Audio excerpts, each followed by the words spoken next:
Монголын мэдээ одоо Тэмүүжин ажил хийхгүй байна гэж гонгоноос ирэхгүй. Цагдаагийн албыг шинжлэхэд хамгийн том бүтээг болж байсан биелэлтийг засгийн газар төлөвлөж өглөө. Салбарынхаа сайдыг баримлуулж атгандаа хийхийг оролцсны цаана гэмт хэрэг биелүүлэх гэсэн биш. Харин сайдыг хангаж шинжилгээг нь зогсоох, улмаар авсан тушаал мэдээлэл авч үзэх гэсэн санаа давмгаалсан байгааг өндөр байгаа учраас түүнийг зүгээр авсан тушаалаас нь халаад өнгөрвөл хайрамлана. Нөгөө талаар Тэмүүжингийн хувьд энэ бол ялалт. Бас сургамж. Бидэгтийн тамдгаар өөрөө хийсэн, гэвч итгэсэн хүнийг эргэж натсан. Энэ бол түүнийг хатсуулсан улс төрч болох алхан бүрээ хянах ёстой гэдгийг ямар ч хэлсэн цууснаас илүү ойлгож өгсөн болов. Тэмүүжин бол засгийн газрын чухал фигур. Тийм ч учраас засгийн газар нь эцсийн эцэс түүнийг дэмжиж, бидэгтийг замуулсан зайлуулж өглөө.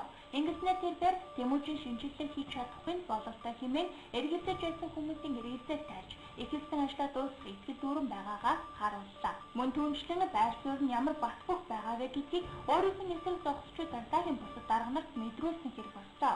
Түүнийг ийм шийдвэр гаргасны дараа бэлэгтийн оронд Баатарчовыг дэвшүүлж жинхэнэ шанах хэмээх гамболтыг бүгд найрамдах арчилсан Солонгос улсаас авчирч томилно гэсэн яриа гарсан.